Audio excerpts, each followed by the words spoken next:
Vamos a comenzar la clase de hoy trabajando este concepto de una nueva figura geométrica que es la circunferencia, ¿no? Si veamos cómo se define, a qué le llamamos circunferencia. Este, Como verán, es una curva, acá está dibujada esta curva, que tiene una característica importante, ¿sí? Se define la circunferencia como los puntos de la curva que están todos a la misma distancia de otro punto llamado centro. Ese centro no pertenece a la circunferencia, ¿sí? Acá lo hemos designado con la letra O, ¿sí? Este sería el centro de la circunferencia, ¿sí? Lo que nos sirve solamente esta referencia para decir todos los puntos, estos que están acá en la periferia, que estoy marcando acá unos cuantos, están todos a la misma distancia del centro. Esa distancia a la que se encuentran estos puntos del centro se denomina el radio de la circunferencia. Este sería el radio, como está indicado acá. Por lo general con la letra R. ¿Sí? Una característica de la circunferencia que también nosotros usamos con mucha frecuencia es lo que denominamos diámetro. Voy a borrar acá un poco esto para que lo podamos ver mejor. Esto, el diámetro sería una cuerda máxima de la circunferencia. Ese es un segmento que pasa por el centro de la circunferencia y une dos puntos opuestos de la circunferencia, ¿sí? Punto A y B que pertenecen a la circunferencia están unidos y ese segmento pasa por el centro, ¿sí? Cuando sucede eso, esta cuerda se llama diámetro. Como verán, acá tenemos la cuerda común, digamos, también, digamos, une dos puntos de la circunferencia, pero este no pasa por el centro, ¿sí? Cuando el segmento no pasa por el centro, se llama cuerda simplemente. Cuando pasa por el centro, se llama diámetro. Como hemos definido que la distancia que hay entre un punto cualquiera de circunferencia y el centro se denomina radio, acá tenemos otro radio. Entonces, en el diámetro será la igualdad de estas. El diámetro es igual a dos veces el radio, ¿sí? A dos radios, ¿sí? El único segmento que va a cumplir con esa característica. ¿De acuerdo? Muy bien. Cualquier segmento de la circunferencia, cualquier trozo de la circunferencia, cualquier arco de la circunferencia, también es una característica especial, ¿no? Y nosotros la vez pasada, en la clase anterior, vimos cómo se calculaba ese arco. Ahora vamos a volver, como yo les había anticipado, al trabajar en la circunferencia, vamos a volver sobre ese arco y vamos a ver algunas características especiales nuevamente.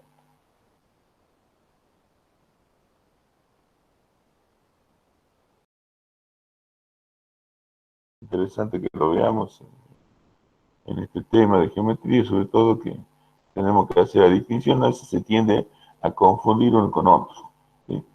Como dijimos, la circunferencia son los puntos que están a la misma distancia del que llamamos centro, y como verán forma una curva, es una curva que tiene esa característica de estar todos los puntos a la misma distancia del centro.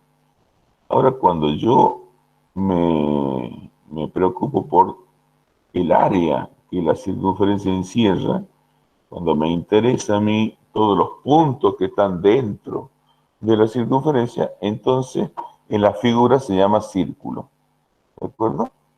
O sea, la circunferencia entonces es el perímetro de esta otra figura que se llama círculo, ¿sí? El perímetro del círculo es la circunferencia. Y bueno, acá mostramos también lo que llamamos semicírculo, por supuesto, es la mitad de un círculo, o sea que está limitado por el diámetro de la circunferencia y la mitad de la longitud que une, digamos, los puntos extremos del diámetro para formar el semicírculo. Bien, no confundir entonces circunferencia con círculo. La circunferencia es una curva Las curvas no tienen superficie, no tienen área, y el círculo, en cambio, es una figura, eh, es, un, es una de las figuras geométricas que tiene un área. Importante eso, ya vamos a ver cómo calculamos cada una de estas cosas. Muy bien, hay una relación entre las rectas que vimos antes y la circunferencia. La recta, como verán acá, puede estar totalmente fuera de la circunferencia, no toca ningún punto de la circunferencia, y en este caso se llama una recta exterior. ¿Sí? Esta es una recta exterior a la circunferencia. Cuando la recta toca en un punto, como se ve aquí, toca en un solo punto, este punto P, decimos que la recta es tangente a la circunferencia. El punto de tangencia tiene una característica importante, que con el radio de la circunferencia siempre forma un ángulo recto, o sea, medido en grados sexagesimales, un ángulo que mide 90 grados. Sea donde sea el punto de tangencia, si a partir del punto de tangencia trazamos un radio, o sea, unimos ese punto P con el origen o centro de la circunferencia, siempre se va a formar un ángulo de 90 grados entre este segmento y la recta tangente. Bueno, esa es una característica que va a ser importante tener en cuenta para resolver algunos ejercicios más adelante. Veamos qué más puede pasar con la recta y la circunferencia. Puede suceder que la recta corte en dos puntos a la circunferencia, acá el punto A y C. ¿Sí? Cuando esto sucede, decimos que esta es una recta secante, ¿sí? Interseca, de ahí viene la palabra, que nosotros traducimos mal o decimos como intersectar, cuando debería ser intersecar, viene por la palabra de la secante, ¿no? Cuando se corta en dos puntos, digamos, entonces la recta corta en dos puntos a la circunferencia, esta se llama una recta secante. Muy bien. Veamos de la circunferencia una característica importante que es lo que se denomina longitud de circunferencia. ¿Sí? Esto se estudia muchas veces en secundaria. Yo la vez pasada también ya hice mención a la longitud de circunferencia, esta fórmula, ¿no? Que dice que la longitud de la circunferencia es igual a 2pi por radio. ¿Sí? Conocida fórmula, como digo, que estudiamos a veces de memoria en el secundario. La longitud de circunferencia no es otra cosa que el perímetro, ¿sí? El perímetro del círculo, por ejemplo, que mencioné recién, ¿no? O longitud de circunferencia, cuando solo me interesa la circunferencia, toma ese nombre, ¿sí? ¿De dónde salía esta fórmula de la longitud? Pues, si ustedes recuerdan, cuando nosotros queríamos calcular un segmento de arco, ¿no? Un pedazo nada más del arco de la circunferencia, lo que nos interesaba era el ángulo central ¿verdad? Conocer este ángulo alfa, por ejemplo,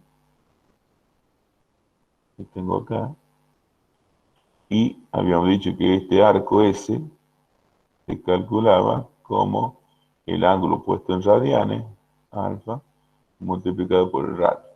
¿Se acuerdan? Esto es algo que vimos en la clase pasada. ¿Sí? Bueno, fíjense que cuando yo quiero la longitud de toda la circunferencia completa, lo que sucede es que el ángulo que yo tengo acá, voy a quitar ahora esto acá, ¿no? El ángulo que tengo es todo esto, ¿no? Y ese ángulo completa, una vuelta completa, puesta en radianes, es 2pi. ¿Se acuerdan que vemos el 2pi? Entonces lo único que estamos haciendo en el tema de calcular la longitud de circunferencia es calcular el arco completo, la vuelta entera, que está dada por el ángulo en radianes, que es 2pi, multiplicado por el radio. O sea, es esta misma formulita, ¿sí? Exactamente la misma. Así que no hay ningún secreto respecto de la longitud de circunferencia, ¿sí? Recuerden entonces, esta longitud de circunferencia va a ser muy útil cuando debamos calcular también el perímetro del círculo, porque es exactamente lo mismo, ¿sí? El perímetro del círculo y la longitud de circunferencia son lo mismo.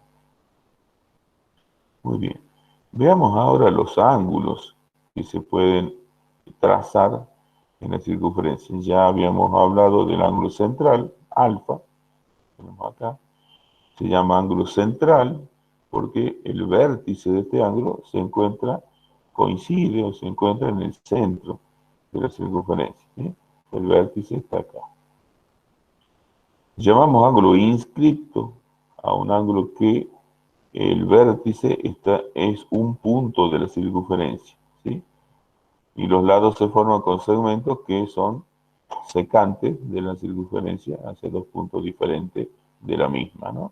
Acá, por ejemplo, el punto D, el punto C, el punto E son los puntos de la circunferencia. Unimos con los lados del ángulo, el ángulo beta este que estamos trazando, y este ángulo beta sería entonces un ángulo inscripto en la circunferencia. Entonces, en una circunferencia tenemos dos tipos de ángulos, el ángulo central y el ángulo inscripto. Hay una relación importante también para los ejercicios, acá la vemos como una propiedad de la circunferencia, que dice lo siguiente: el ángulo inscripto que subtiende el mismo arco, subtender significa, podemos decir que mira este mismo arco, que voy a poner en rojo acá, ya lo voy a marcar bien, ¿sí? Los dos, si esto fuera como un ojo, digamos, están mirando este mismo arco, ¿sí? El verbo que tenemos en matemática se llama subtender, ¿no? Subtienden el mismo arco, el arco es AB. Fíjense, en tanto el ángulo central, alfa, como el ángulo inscripto beta, subtienden, ¿no?, el mismo arco AB. Y cuando eso sucede, el ángulo inscripto es exactamente la mitad del ángulo central. Esta es la relación que existe entre el ángulo inscripto y el ángulo central. Siempre sucede esto, ¿sí?, cuando los ángulos, no se olviden, subtienden o miran el mismo arco. ¿De acuerdo? Entonces eso es importante recordarlo para los ejercicios que vamos a hacer más adelante. Lo pongo bien. En este ejemplo, por ejemplo, el ángulo central es 41,36 y la mitad es 20,48, que sería el ángulo B, ¿eh? Puede estar dado en grados sexagesimales o en radianes. La relación va a ser siempre la misma, no interesa eso. Bien, ahora ya conocemos estas propiedades de los ángulos. Podemos comprender mejor la definición de radian que habíamos dado en la clase anterior, ¿eh? O sea, esta relación también nos recuerda lo que habíamos hablado sobre el radian, que fue la otra forma de sistema de medición que tenemos en la circunferencia. A ver, le voy a hacer una pregunta ahora. Voy a trazar un diámetro en esta circunferencia, puede ser en cualquier dirección, no importa. La cuestión es que sea un segmento secante que pase por el centro, como hemos definido, que se llama el diámetro de la circunferencia, ¿verdad? Y ahora vamos a tomar un punto cualquiera de la circunferencia, puede ser por acá por arriba o por acá por abajo. Podemos hacer un juego donde yo puedo ir caminando, digamos, por la periferia de la circunferencia y ustedes en algún momento me dicen alto. Supongamos que me digan alto acá, ¿no? Entonces este punto de la periferia lo voy a unir con los extremos del diámetro. ¿Sí? Y como digo, podría haber sido cualquier punto. Una vez que uno ese punto, le vamos a llamar P, la pregunta que les hago es la siguiente: ¿cuánto valdrá el ángulo que se formó acá? Esta es mi pregunta. ¿Sí? La voy a dejar pendiente un momento, vamos a seguir trabajando y después volvemos sobre esto, ¿eh? Pero recuerden esta pregunta, traten de resolverla más adelante, después que sigamos viendo la teoría, y me cuentan qué encuentran, ¿no? Y recuerden que este punto P puede ser cualquier punto de la periferia de la circunferencia, ¿no? Que una siempre los extremos de un diámetro. Lo dejo pendiente, como digo, este problemita. Veamos entonces ahora otra figura que vamos a trabajar en geometría. Siempre figuras planas, ¿no? Vamos a ver a qué le llamamos polígonos, ¿sí? Los polígonos son figuras que encierran una región del plano, ¿sí? El hecho de que encierre una región del plano significa que tiene un área encerrada. Entonces, en los polígonos, aparte de todas las características que tienen, nos va a interesar en sobremanera en los ejercicios, a veces calcular esa área o calcular el perímetro de los polígonos. Veámoslo, primero que nada, cuáles son las características o los puntos destacados que tienen estos polígonos. Los vértices, entonces, son los puntos que forman los segmentos, que serían los lados del polígono, ¿sí? Entonces, tenemos los vértices unidos, forman los lados del polígono. En los polígonos hay ciertas diagonales, como se mencionan acá. Depende del polígono, la cantidad de diagonales que podemos tener. Después tenemos los ángulos que son interiores, ¿sí? Tienen siempre una relación, y los ángulos exteriores también, ¿sí? Que depende del polígono. Siempre hablamos de la suma de los ángulos interiores. Según los polígonos, tienen un valor predeterminado. Para estos polígonos, pueden ser de distintas formas, ¿no? Vamos a ir viendo las características en sí que hemos estado mencionando recién, y vamos a ver cómo se los clasifica los polígonos. De acuerdo a los ángulos que tengan, por ejemplo, el primer polígono, el más sencillo de todo, es el triángulo. Es un polígono que tiene 3 ángulos, por eso se llama así, ¿sí? Después aparecen también puede clasificarse de acuerdo a los lados que tenga, ¿no? Entonces tenemos los cuadriláteros, de los cuales conocemos el cuadrado, pero no es el único. Tenemos el rombo, tenemos el rectángulo, tenemos el paralelogramo. Luego tenemos pentágono, que son polígonos que tienen 5 lados. El hexágono, un polígono que tiene 6 lados. El heptágono 7, y así sucesivamente los demás polígonos que vamos a trabajar en esta unidad. Bien, acá tenemos también, según otra característica importante, si los lados del polígono son todos iguales y los ángulos también interiores son iguales, o sea, son congruentes, decimos que los polígonos son polígonos regulares, ¿sí? Que un polígono regular es aquel cuyos lados y ángulos interiores son iguales entre sí. Los lados son iguales, los ángulos son congruentes. En este caso tenemos el triángulo regular, el cuadrilátero regular, que es el cuadrado, el pentágono regular, el hexágono, el octógono, y así podríamos seguir, ¿sí?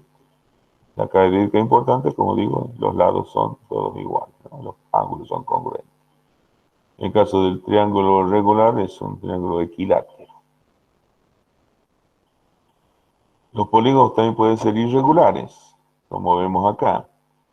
Son polígonos irregulares cuando no se da la igualdad en los lados, al menos uno es distinto del resto, y en los ángulos tampoco son congruentes todos, sino que al menos uno mide alguna, mide diferente que los otros.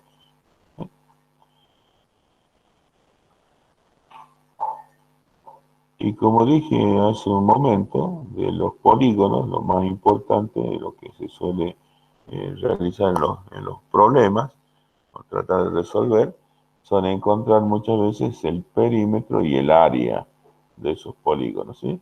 Sea el polígono que sea. Se define como perímetro a todo el contorno, digamos, de la figura, ¿de acuerdo? Y entonces el perímetro es la suma de todos los lados que tiene el polígono. Si se trata de un triángulo, será la suma de los tres lados, ¿no es cierto? La medida de esos lados se da en una unidad lineal, ¿sí? Puede ser metro, centímetro, milímetro o kilómetros, no interesa, pero va a ser una unidad lineal de medición, ¿sí? Como yo sumo unidades lineales, el resultado que tengo es también una unidad lineal, ¿sí? O sea, un polígono, como sumo todos los lados, el perímetro me va a dar una unidad lineal, metros, kilómetros, centímetros, milímetros, la unidad lineal que sea, pero siempre es lineal. En cambio, cuando calculo el área, por lo general se multiplican dos de las dimensiones del polígono, ¿sí? En el caso, por ejemplo, de un rectángulo, se multiplica la base por la altura, ¿verdad? Al hacer una multiplicación de dos unidades lineales, el área se mide en una unidad cuadrática, ¿sí? Entonces, si los lados están en metros, cuando yo multiplique, voy a obtener el área en metros cuadrados, ¿sí? Si está en kilómetros, kilómetros cuadrados; si está en milímetros, milímetros cuadrados; si está en centímetros, centímetros cuadrados. Siempre el perímetro, entonces, en unidad lineal, el área en unidad cuadrada. Y es importante que recuerden, porque notamos a veces que se confunden unas unidades y otras, ¿no? Y aparecen en los exámenes perímetros medidos en metros cuadrados o cosas por el estilo que no corresponden. O áreas al revés medidas en metros que tampoco corresponden. Cada una de estas cosas es importante. Para eso, digamos, uno empieza a recordar las formulitas, a utilizar las formulitas de cálculo para las áreas y los perímetros, ¿no? Respectivamente. Esto también lo vamos a ver ahora más adelante, algunas en particular. Muy bien, es importante conocer esto porque son temas que se utilizan en nuestra vida cotidiana.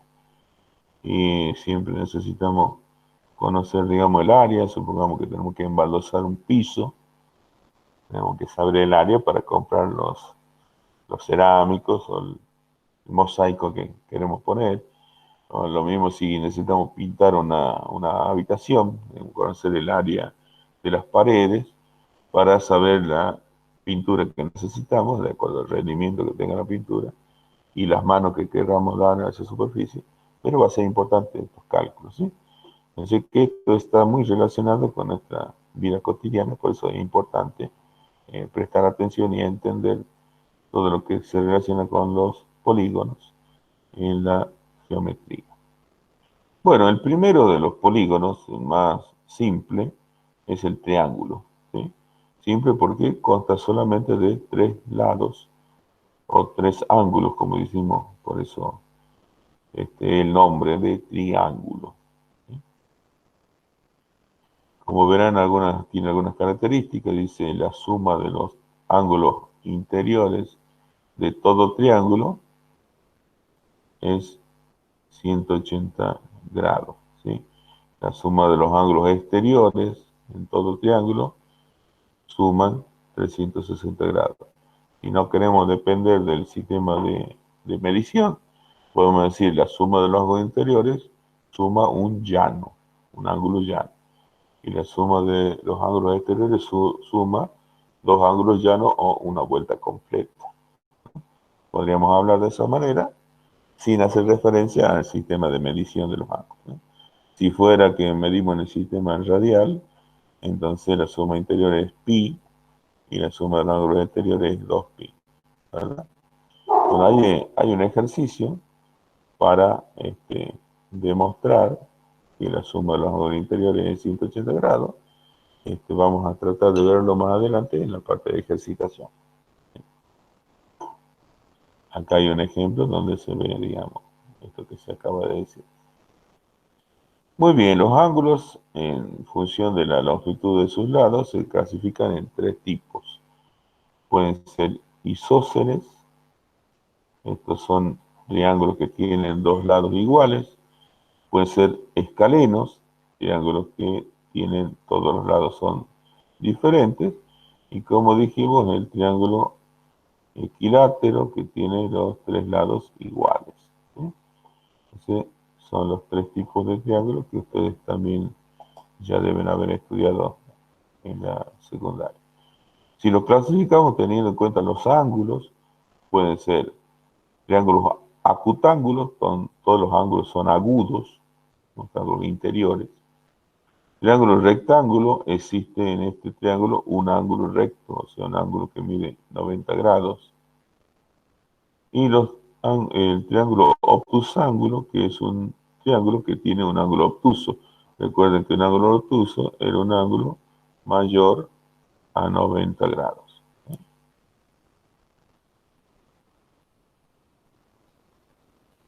Bueno, esto sería el triángulo obtusángulo. Llegamos al teorema más importante para los triángulos, ¿sí? Y conocido por todos, el teorema de Pitágoras, ¿sí? Seguramente se acuerdan de sus estudios de nivel secundario, donde trabajamos con estos triángulos rectángulos, y en estos triángulos rectángulos, estos triángulos especiales, que tienen un ángulo recto, se cumple el teorema de Pitágoras siempre, ¿no? O sea, la medida que sea que tengan los lados de los triángulos. En un triángulo rectángulo los lados se llaman catetos, ¿sí? Que son los lados del triángulo recto, y al lado opuesto, al ángulo recto, se llama hipotenusa. Y el teorema de Pitágoras decía que la hipotenusa al cuadrado era igual a la suma de los cuadrados de los catetos, si ustedes recuerdan, ¿sí? Acá está escrito, digamos, y la hipotenusa hemos llamado C, ¿sí? La hipotenusa al cuadrado es igual a la suma de los catetos, A y B, también ellos elevados al cuadrado, ¿sí? Y lo vemos con los segmentos, el segmento AB, que es la hipotenusa, es igual al segmento BC al cuadrado más el segmento AC al cuadrado. Si la hipotenusa al cuadrado es la suma de los cuadrados de los catetos, se lo puede escribir de diferente manera, pero significa exactamente lo mismo. Bueno, este teorema, acá hay un ejemplo gráfico que podríamos tomar como una demostración, al menos de un caso especial,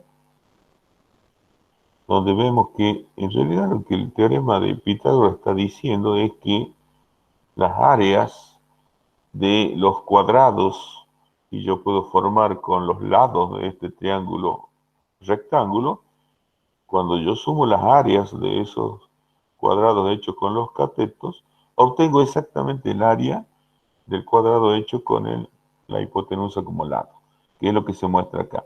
Este es un triángulo muy especial que tiene como lados tres números consecutivos naturales, 3, 4 y 5. ¿Sí? Y podemos observar que el área del cuadradito hecho con el cateto que mide 3 sería 9, ¿cierto? El área del cuadrado hecho con el cateto que mide 4 da 16. Y si yo sumo 9 y 16, obtengo 25, que es justamente el área del cuadrado hecho con la hipotenusa. El lado de este cuadrado es la hipotenusa. Esto es lo que se muestra acá. ¿Sí? Bueno, esto se cumple en todo triángulo rectángulo, no solamente en este que tiene estas medidas especiales. De paso les recuerdo, o les recomiendo recordar que este triángulo 3, 4, 5 aparece muchas veces en los problemas, y hay que acordarse que estos son los catetos de un triángulo rectángulo que se puede formar fácilmente con estos números. Ya lo vamos a ver más adelante. El hecho de trabajar con el teorema de Pitágoras nos permite hacer cosas bastante interesantes.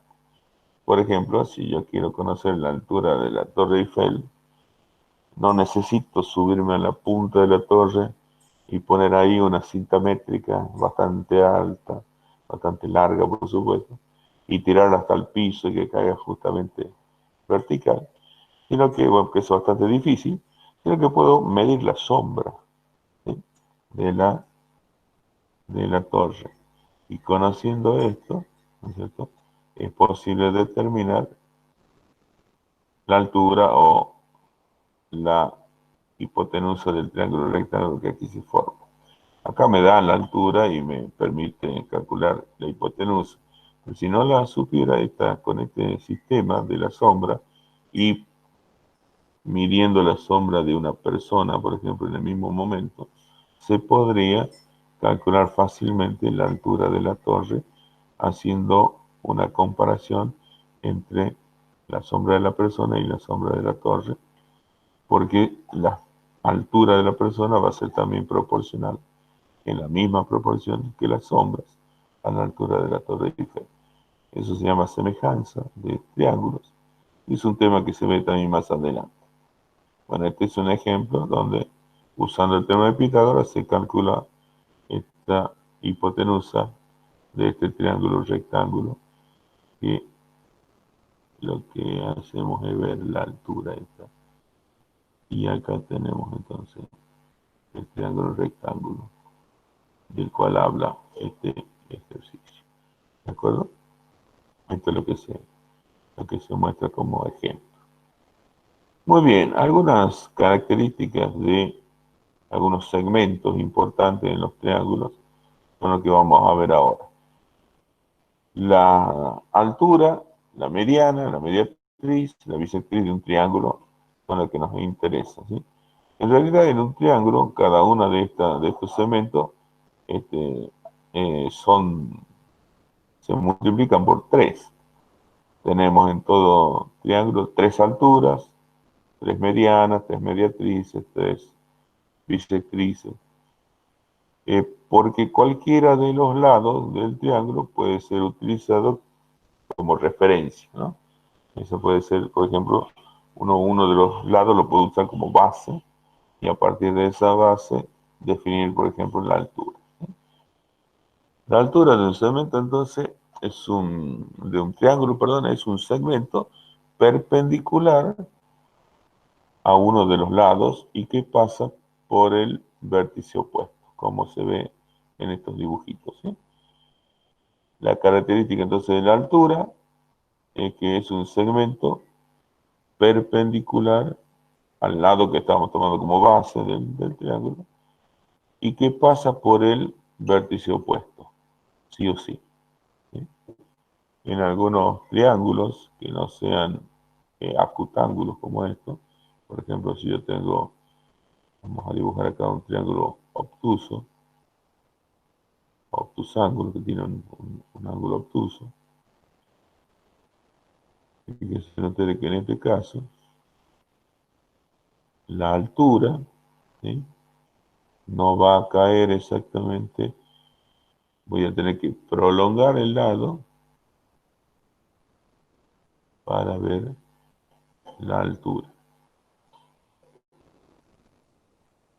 Ahí más o menos, ¿eh?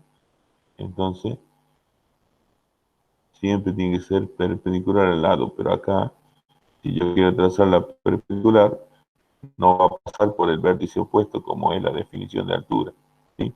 La, la definición me obliga a que siempre pase por el vértice opuesto. Entonces, en el caso de los triángulos que tengan un ángulo obtuso, y quiero yo calcular la altura justamente del lado ese, de uno de los lados del ángulo obtuso, este ángulo que es mayor de 90 grados, voy a tener que prolongar el lado para poder hacer cumplir de encontrar la perpendicular que pase por el vértice opuesto, ¿sí? Y entonces ahí tengo, esta sería la altura h, ¿sí? Por lo general le llamamos h a las alturas de los triángulos. Muy bien. La propiedad que tienen las alturas, dice, las rectas que contienen las alturas de un triángulo se intersectan en un punto llamado ortocentro. O sea, si estas alturas las dibujáramos en un mismo triángulo, veríamos que se cortan en un punto, ¿sí? Ese punto recibe este nombre, ortocentro. ¿De acuerdo? Los invito a que hagan este dibujo en un solo triángulo ustedes en su casa, tracen las alturas siguiendo haciendo los perpetradores a cada lado, en un mismo dibujo, van a ver que se cortan y trazan correctamente en un punto, y ese punto se llama así, ortocentro. Veamos otro de los segmentos que nos interesan en el triángulo, que es la mediana, ¿sí? La mediana es un segmento que divide al lado que me interesa en dos partes exactamente iguales en medida, ¿sí? O sea, dos segmentos también pasa por el vértice opuesto, es importante, el segmento pasa por el vértice opuesto, pero ahora, como verán, no necesariamente tiene que ser perpendicular. O sea, el ángulo ahora que forman la mediana respectiva ya no es un ángulo de 90 grados como en el caso de las alturas, ¿sí?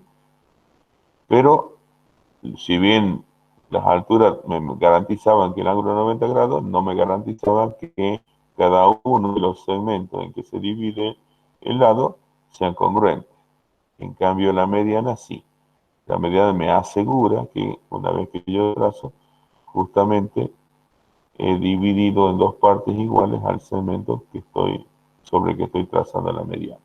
Entonces acá este segmento, ¿sí?, es igual que este otro segmento de acá. Y en este caso sería este segmento congruente con este segmento. O sea, las medidas son las mismas. Profe, ¿De acuerdo? Muy bien, la mediana, como estábamos viendo, también tiene sus propiedades, ¿sí? La propiedad de las medianas de un triángulo es que también si uno las traza en un mismo triángulo, se van a intersecar en un punto, ¿sí? Ese punto se llama baricentro, ¿sí?, o centroide, como dice acá. Este punto es importante en física. Si usted tiene una planchuela que es homogénea, el material con el que está hecho, y trazan las medianas, tiene forma de triángulo y trazan las medianas, ese baricentro es el punto de masa, el centro de masa de la planchuela. Eso puede ser interesante para alguna aplicación en ingeniería. La distancia del vértice es igual, dice, a 2/3 de la longitud de cada mediana. Esto también es muy importante para resolver ejercicios, ¿sí? Entonces, vamos a, vamos a verlo bien. Si ustedes, por ejemplo, vamos a trazar, supongamos, la mediana del otro, en este triangulito, voy a trazar las tres medianas, ¿sí? Ujú. Más o menos la mitad del... Estas medianas se cortan en un punto, ¿sí?, que sería este de acá.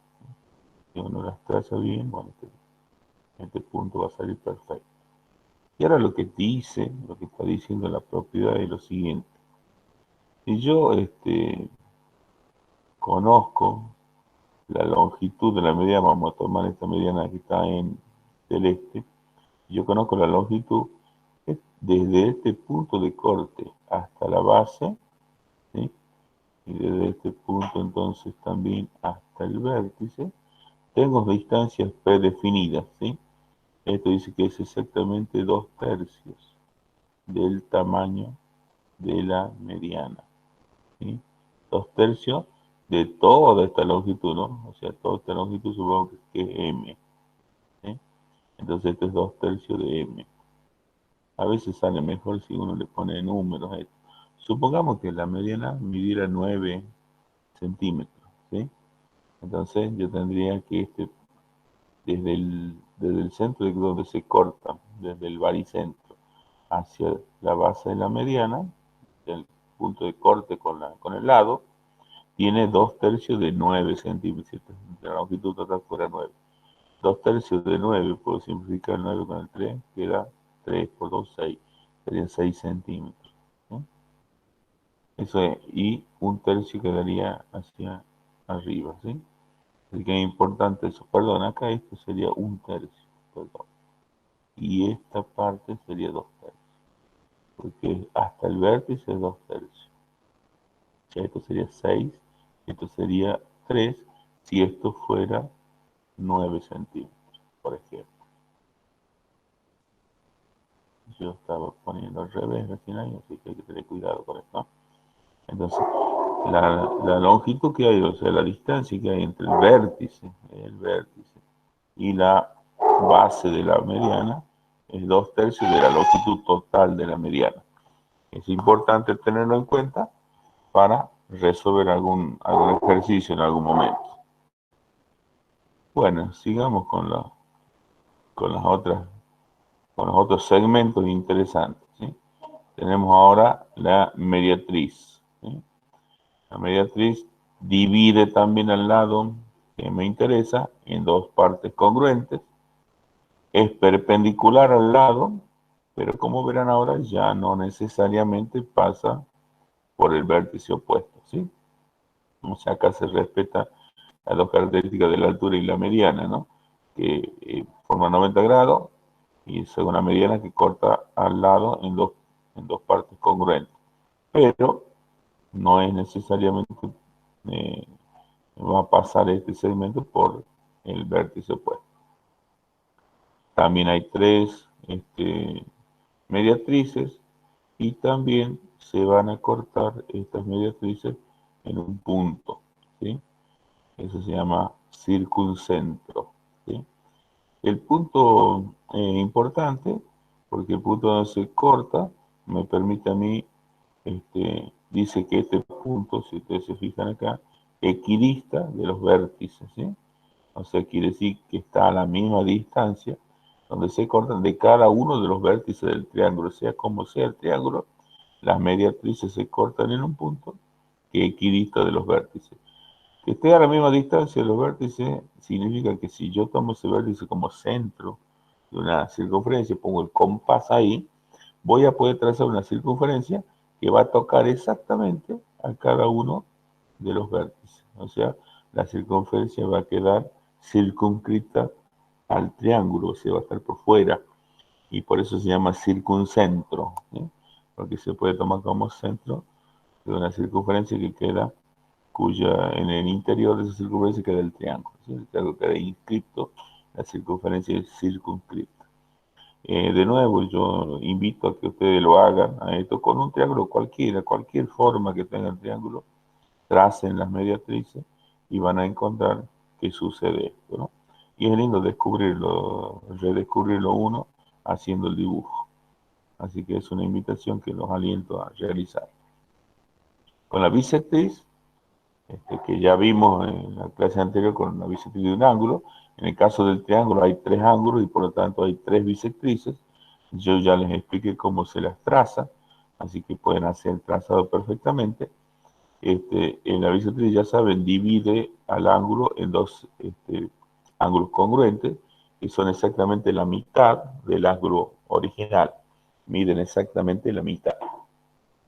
Bueno, ustedes pueden trazarla. Estas bisectrices también tienen una propiedad interesante. Se cortan nuevamente en un punto que se llama incentro.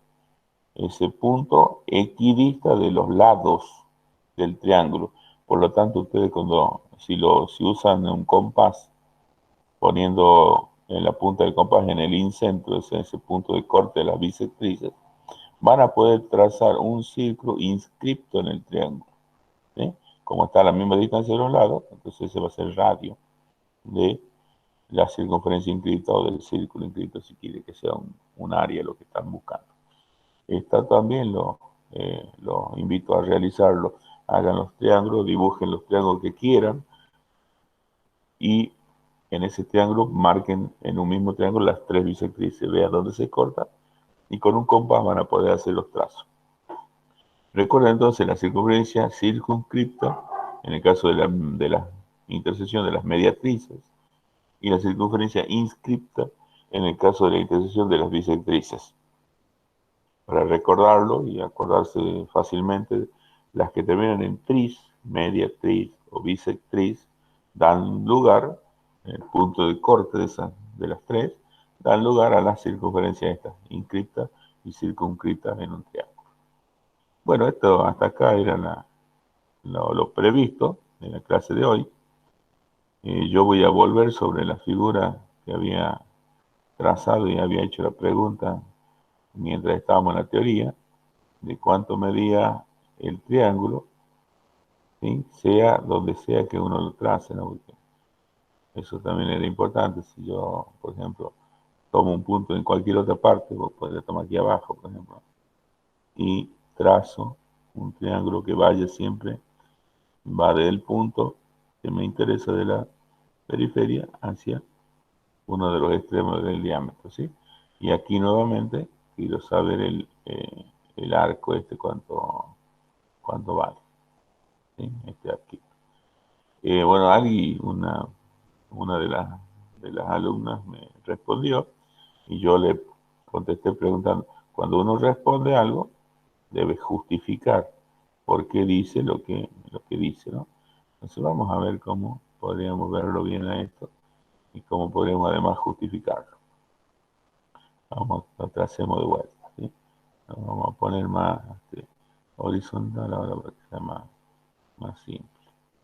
Y vamos a suponer que el punto extremo está acá, ¿sí? Como le dije, puede estar en cualquier parte. La idea es que vaya hacia el vértice. Nosotros habíamos visto, este, incluso en la clase de hoy vimos, que había ciertos ángulos centrales. Por ejemplo, acá tengo yo un ángulo central, que es este que está acá, ¿verdad? Que este ángulo, queremos llamarle alfa, subtiende todo este arco. Vamos a seguirlo aquí con rojo, ¿sí? Todo el arco este está subtendido por este ángulo central alfa, ¿verdad? Bien. Y el ángulo inscripto, si le llamamos beta, esto que era lo que yo preguntaba, subtiende el mismo arco, ¿sí? Y habíamos visto en clase que el ángulo, este es un ángulo inscripto, es exactamente igual a la mitad del ángulo central cuando subtienden el mismo arco. Y como este ángulo central es un llano, o sea que esto mide 180 grados, ¿sí? Esto mide 180 grados en el sistema sexagesimal, entonces el otro tiene que medir exactamente la mitad, que era la respuesta que me habían dado, 90 grados, pero siempre hay que demostrar. ¿Por qué puedo asegurar esto? Porque vimos esta propiedad entre esta relación que existe entre un ángulo inscripto y un ángulo central en una circunferencia. Entonces ese era el problema nada más que yo había planteado hace rato. ¿De acuerdo? Bueno, y ya como para finalizar, le comento que de los ejercicios que ustedes tienen para resolver, tienen que resolver desde del ejercicio 12 hasta el ejercicio 28, ¿sí? Esos son los ejercicios que están previstos que ustedes resuelvan. Y yo les había prometido que había uno en el cual ustedes podrían, dice, preguntaba esto si podría demostrar o probar que la suma de los ángulos interiores en un triángulo dan un ángulo llano, o sea, mide, eh, sumado si está en grados, mide 180 grados, ¿no? La suma de los ángulos interiores de todo triángulo, ¿sí? Y bueno, esto es bastante simple, ¿no?, de demostrar con lo que ya sabemos de la matemática que fuimos viendo acá. Por ejemplo, lo que vamos a hacer es, por este vértice, vamos a trazar una línea que sea paralela a uno de los lados, ¿sí? En este caso, esta línea yo la he trazado acá, paralela al lado este que tengo acá, ¿sí?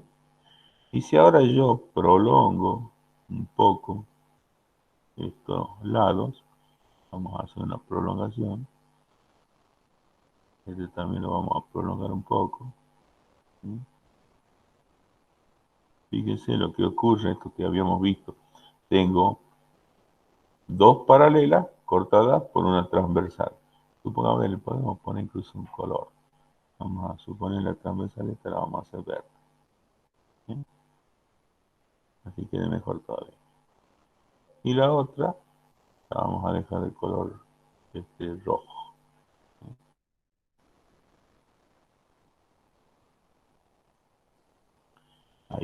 ¿De acuerdo? Entonces, fíjense lo que pasaba y ustedes ya sabían de la clase anterior esto. Este ángulo alfa, ¿no es cierto? Con este ángulo de acá, ¿sí? Que son correspondientes, ¿se acuerdan?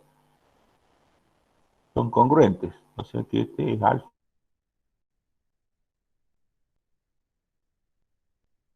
Por esta transversal, estos ángulos son correspondientes. Ahora bien, gamma, si me fijo esta otra transversal también entre las paralelas, está acá, es correspondiente con este que está acá. O sea que este es gamma, ¿verdad? Se mide lo mismo que gamma.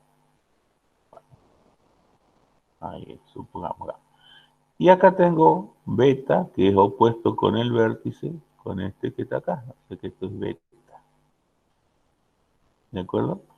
Y si se fijan ustedes, entonces, la suma, o sea, todo este ángulo, da un llano, ¿verdad? Alfa más beta más gamma, ahí se ve claramente, dan un llano, o sea, los 180 grados. Esta sería la demostración matemática de por qué decimos que la suma de los ángulos interiores de cualquier triángulo mide un llano, o sea, da 180 grados en el sistema sexagesimal. ¿De acuerdo? Bueno, los otros ejercicios yo los dejo para que ustedes los realicen y consulten a través del foro